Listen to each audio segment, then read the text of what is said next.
Yo, what is good, campers? This is your boy Killer Beezy, man, and today we are here with a different video, man. We're gonna be doing some we're gonna be discussing some tips for Ultron variant, and we're also gonna be looking at opening up our rank of 2 to 3 star crystals, and I think we got 2 rank 3 to 4 crystals to open, so we're going to be opening those as well, seeing what we get. But first of all, let's start about talking about variant. Now, if you're like me, I watch quite a lot of the variant tip videos on YouTube to see different people's perspectives, see what works for who. And a lot of the time, a lot of the useful champions are champions that not a lot of people tend to have. And this is the only reason why I'm doing this video, because I don't normally do these videos, because I always think to myself, well, like, I find this person works, but someone's already done a video about it, so I don't necessarily talk. But a few of the people that helped me get through variant, I haven't necessarily heard people on YouTube talk about. So for chapter 1, you had to use like skill or mutant. I more or less used the same team for all 3 parts of chapter 1. I think the only time that kind of changed was maybe chapter 3, but we'll talk about that anyway. So this was the team we went in with for part 1. Now, the reason why we went in with this team is because believe it or not, Blade actually worked out to be pretty good to do lane clearing, even against the bots. Even though enemies couldn't bleed and stuff, he turned out to be pretty good even without danger sense. So I kind of found it quite useful for Blade, because if you made a mistake, you can always regen and whatnot. So that was quite helpful. Gambit, I took to rank 2 to take on this troublemaker down here, and everyone else alongside the path, and this troublemaker here. So Gambit dealt with those 2 for me. Gwenpool dealt with this Hyperion. This Hyperion, I went in, I used a bunch of people against him, backed out of the quest, came back in. I actually saw one of Idolist's videos, big shout out to Idolist, who mentioned about using Gwenpool. So Gwenpool I solely used for this Hyperion here. Everything else was more or less Blade. This path, with magic, I used Blade here. Iron Man, I think I used Electra for Iron Man. Now, one of the things I want to talk about, Electra and Storm were very surprisingly good for me. You know, I would expect that a lot of people that play the game have access to a 4-star rank 5 dupe Storm or an Electra. It doesn't have to be duped, but what I found was Electra's ability, because she has the ability to make you bleed on the SP1 or 2, if the opponent is bleed immune, then she does an armor break. So what I found was that every time I would either wait until I'm just under a SP2, and then I would spam, and then I would launch the SP1, and then by the time the SP1's finished, I would have another SP1, and then I'd launch that again, and then I would, hopefully if you're lucky and RNG is in your favor, you would get about 4 armor breaks, and then you're going to be doing some crazy damage. You'll be getting like 2 to 3k hits if your hits are critting, hopefully. So I found Electra really useful, especially against the bots. I found her quite useful. I found Storm's SP2 was absolutely ridiculous, man. At times it was doing over like 10 to 12k crit damage for me. I am using a 6-star duped Storm, so that will obviously vary depending on the Storm that you are using. So Storm and Electra for me, I kind of use them more than anybody else. So they were definitely key champions for me. And like I said, more or less across the board, even against the bosses, those were the 2 champions that more or less done a lot for me. Besides, I think the one boss where the boss had caltrops, that boss I used the Mega Red for, because the Mega Red seemed quite useful and managed to sort of shred through and take that boss down with no problem. This is the team that I brought for chapter 2. I mainly use Stark and Magic. And, you know, Nebula came in handy now and again. I mean, mine's is a 4-star rank 5 Nebula. So, you know, for me, she took quite a lot of block damage. I don't know whether I would take, because I do have a 5-star Nebula now, so I don't know whether I would take her to rank 4 or even rank 3 maybe. And, you know, maybe let her carry me through quite a lot of the quests. I don't know whether that would be something that I do. But I did find her ability, you know, to, if you can get about 10 shocks on her, 10 shock charges on her, and then get a parry off and then use your SP2 special, you know, the damage, you do see the damage, especially on a lot of the drones, man. A lot of the bots, you'll see some decent damage dealing there. But you know, I'm yet to fully explore this chapter. So for the path that I ran, my team done quite well. I used Stark for the majority of it. I think I used Magic for Void. I used Magic for Groot. I used Magic for Void. I used Magic for Magneto, and then I used Stark for the rest. So Stark and Magic were kind of the main two, so I would definitely recommend them too. One thing I would mention about this quest, the reason why I haven't rushed this yet is because I believed at the time that I didn't have the roster to 100% this, so I wasn't in nowhere near of a rush to go in here. So that's why you haven't really seen me talk about it or whatnot, because I didn't want to. I knew I had enough skill in Mutant Champions to 100% clear Chapter 1. But in like the Tech and Mystics, I'm not really, you know, my account isn't really like flooded with like decent Mystic champions. And then the same for the last chapter, although I do have Hyperion at rank 5. But you know, I don't really have a massive amount of Cosmic champions or Science champions. So I wasn't really pushing too much. The only reason why I even considered doing one run through is because I recently pulled Gladiator Hulk and I heard he was amazing for this. So I kind of thought, okay, well, cool, you know, we'll do one complete run through and, you know, see how it goes. Right, so this is the team that I went for in this quest. So before we begin, I want to highlight something so significant because I heard Seaton talk about the Heimdall synergy a lot. And I kind of thought to myself, yeah, I'm not going to go for 100% without that Heimdall synergy. But if you don't have Heimdall or you didn't have Heimdall before watching this video, one thing I can't stress to you guys enough yet is this synergy with Angela and Hela saved me so much. It's unbelievable. Like, it is truly unbelievable. And, you know, let's just take a look at the synergy. So when you have Angela and Hela paired, champions have a 20% chance to instantly regain 20% of their HP just before they're knocked out. This chance increases by 20% for each champion on their team currently knocked out. So what I was doing, right, was I would go on a path and what I would literally do was I would say, okay, well, we're going down here to Juggernaut. Okay, cool. So Juggernaut I kind of cleared with, I think I used Hyperion against Juggernaut. I used Gladiator Hulk against Magic. I used Hyperion or Angela against Thor Ragnarok. And then I used Hyperion to kind of deal with the rest. Now, this comes in handy, especially for the boss, right? So when you get to the boss and, you know, you're using, like, you know, the whole team, and I never once used Hela, which, thinking about it now, I should have used Hela because if she was dead, it would have increased my chances. But anyway, I never once used Hela. So I would use Void, then I went in with Gladiator Hulk, then I went in with Angela.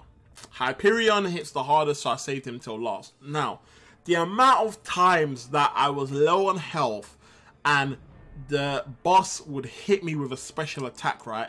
And I would see my health, I'd be thinking in my head, oh, I'm dead, man. And then I'd see my health on 1% and I'd think, okay, what's going on here? And at first I didn't realize, but then like at the moment the animations on the special attack stopped, that 1% would then go up to 21%. And I would be like, oh my days, that's the synergy, yo! And like, you know, at first it caught me off guard, so I died anyway. But, you know, getting used to it throughout chapter 3, man, it helped so much. It was unbelievable. And unfortunately, I can't remember my encounter with this boss. I'm sure I've done all the Ultron bosses with Hyperion, if I'm being honest with you. I found Hyperion the best, even without being able to build up the Furies. I still found him incredibly useful just for the long fight. You know, his damage isn't necessarily bad without the Furies, but I was still able to build up the Furies by baiting out the heavy attack and then going in with my heavy attack. So but that requires a huge amount of luck, because if I remember correctly, when I was baiting out the heavy attack, I would evade the heavy, then go to use my heavy, and you're not close enough for the first hit to connect with Ultron, but sometimes the first hit won't connect, but then the multiple hits afterwards would connect. So it's very lucky. Sometimes you could throw your heavy and the first hit doesn't connect, and then Ultron will interrupt your heavy attack and will absolutely just smash you. but you know, other times I got a bit lucky and the second part of my heavy attack connected and I was able to build up a few Furies and then spam the special 2 and then maybe go in and be able to do one heavy attack. So, you know, I got quite lucky, but the one I want to talk about is in particular the last boss, because I've heard a lot of people say either Gladiator Hulk is the best for him and then Void is quite okay and Medusa's okay. Now, for the last boss here, I used Hyperion. I used everybody. I used a few team revives. I wanted to test it out a little bit and see how things were, you know, see what worked for me, see what didn't. And let me tell you something. Hyperion is going to be the one who I use to 100% this Ultron, because if you get into the rhythm of things, he was so good for me, man. And the reason why he was so good is it's all about, so basically, you've got the EMP modification and you've got fisticuffs. Now, fisticuffs is probably a massive part of what helps you within this. And the reason why I say that is because the way how EMP modification works is whenever the attacker gains a buff, the defender gains an overall clock charge, maximum 10 stacks for each charge. The defender deals a plus 15% energy damage with each strike. Defenders' special attacks convert all charges into passive shocks, each dealing 25% of the attack. So whenever Ultron uses a special, you're gonna have these shock charges on you, right? So what I found with Hyperion is I was trying my hardest to bait out the SP2, build up enough power for myself, so if I could get to my SP2, but if I can get Ultron to his SP1 and get him to use his SP1 while fisticuffs was still on, I didn't have to worry about the EMP. Right, so the trick was to go in here with Hyperion, try and get to my SP2. I think you got 10 seconds here. So try and get as close to your SP2 as possible and try and be aggressive with Ultron to get Ultron to use his SP1 before fisticuffs runs out. If he does, then you've got a window where literally fisticuffs will run out. You can use your SP2 with Hyperion, hope that you get the armor break and stun, and then you go in there, use your heavy attack twice, and literally you're able to then hit Hyperion with hopefully another SP2, and then you're doing so much damage before Ultron then gets to his SP1 again and is able to actually use his SP1 to then put any of these EMPs on you. And I found I'd done so much damage within this short space of time. You really do need to be very aggressive near the beginning. You know, you can literally, with Hyperion, you're able to swipe as Ultron's coming towards you to attack you. While he's dashing towards you, you're able to swipe back and then interrupt him after his first hit.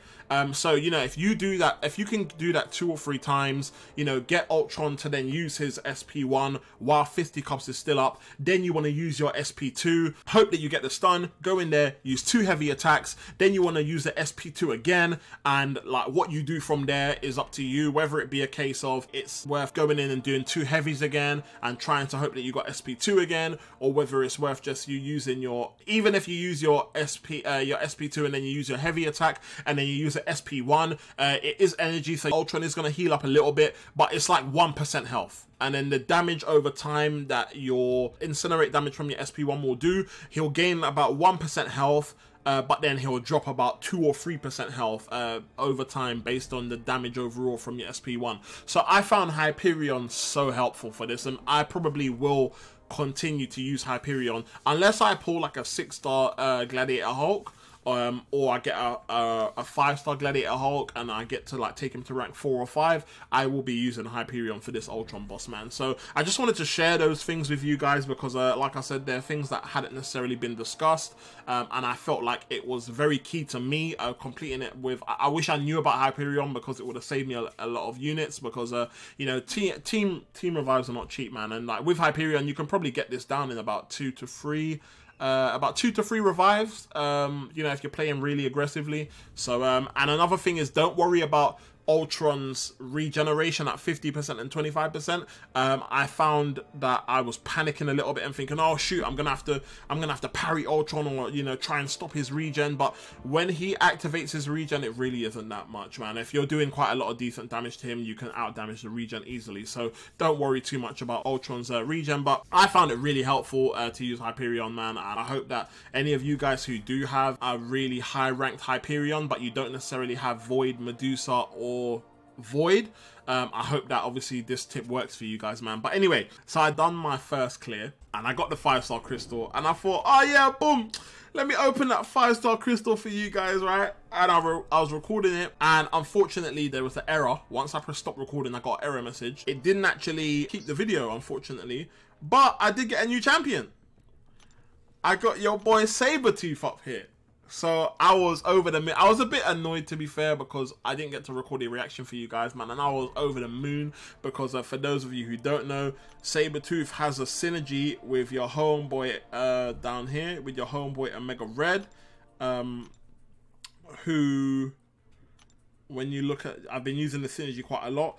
Omega Red with Sabretooth, 30% faster rate to inflict death spores and 30% longer rate for death spores to be removed, which is very, very helpful. So I'm always rolling with my 4-star Sabretooth, who's only rank 2, I believe. But now that I got the 5-star one, I can rank him up a little bit and then, you know, have a bit more power. For Sabretooth users as well, Omega Red gives Sabretooth a 30% chance that basic claw hits inflict bleed, dealing 40% of attack as direct damage over 4 seconds.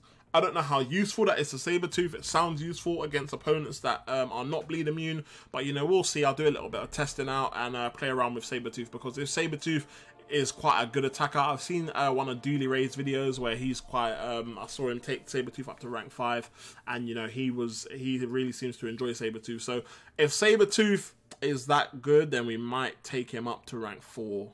But anyway, my advice to anybody doing this is don't rank 3 or rank 4 any champions until you do variant. You know, there's no point in like using your resources to take these champions up to rank 3 if you're gonna get these gems that are gonna be taking champions up to rank 3 and you get to save your resources. Let's take a look at these bad boys. So these, I believe, can take any champion up to rank 3. So not champion. It's not tied to 2015 champions. So what are we gonna get? Okay, skill. So either Winter Soldier or Hawkeye. Probably Hawkeye. Hawkeye is quite useful with his power drain. So we'll take Hawkeye up to rank 3, no problem. We've got a 4-star Winter Soldier at rank 4. So we'll take a Hawkeye up to rank 3. What are we gonna get next? Okay, Mystic. So Hood is going to rank 3. Cool. That's good, because I was contemplating taking Hood to rank 4. So that's good. That'll save me some resources. Save me those tier 1 alphas, baby. Okay, cool. And the last one, I wouldn't mind another skill. I wouldn't mind a mutant, actually. I wouldn't mind a tech. Okay.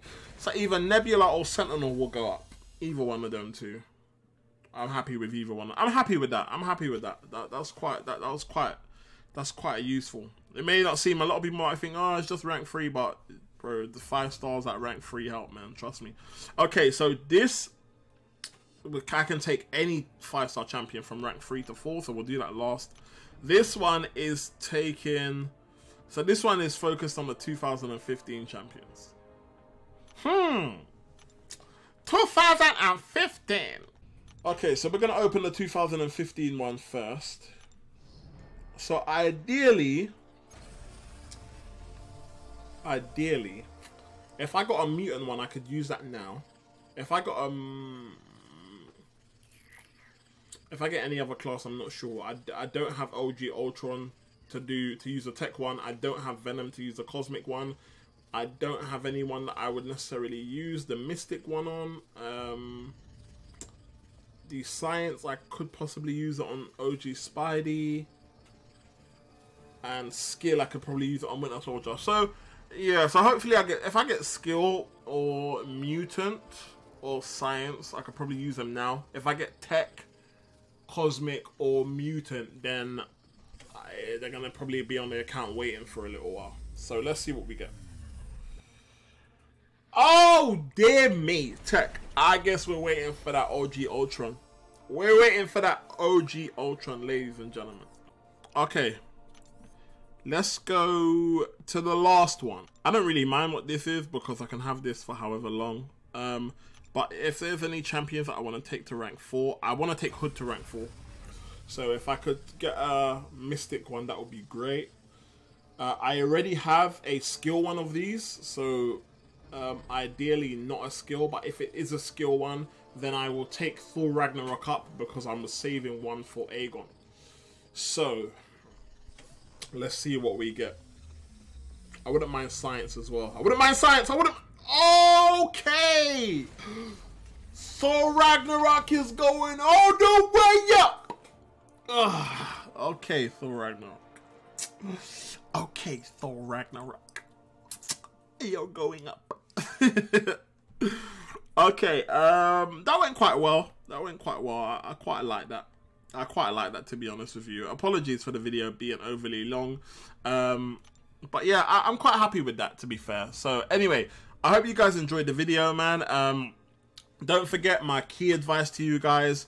Wait until you have a decent roster and decent options in certain classes before you tackle variant. Variant does not need to be done all at once. There's no rush. Yes, obviously it will help improve your account, but you know, there's a reason why I play this game in portions. Yeah, I'm not on this game 24/7. I do play other games, and which hopefully I will start to document on our second channel, you know. But you know, take your time with this, man. Do you know what I mean? Don't throw everything at it at one time, because you know there was a fight I got, like, for a while I struggled with that Hyperion in chapter 1, and then I stopped, came back to it the next day, and it was okay, you know. So give your mind, you go into these type of content like this, go into it with a clear mind, man, because it is definitely key to have a clear head when, you know, taking on sort of challenging content. So definitely take your time. 2, don't rank up any champions, because you're gonna, especially like 5-star champions to rank 3. You know, if you've got a massive stack of units and you're planning to complete this like within the next few weeks or so, then avoid taking any champions to rank 4, just so that you can utilize these rank up gems that you're going to get from these events and save your tier 2 alphas for, you know, maybe taking other champions up to rank 5 when you get enough tier 5 basics. So but yeah, man, you know, I hope that a few little tips that I've shared help you guys, and I hope you enjoyed the video, and I will see you guys in the next one, man. Thank you guys for watching. It's been your boy Killer Beezy, and I'll see you in the next video, man. Peace.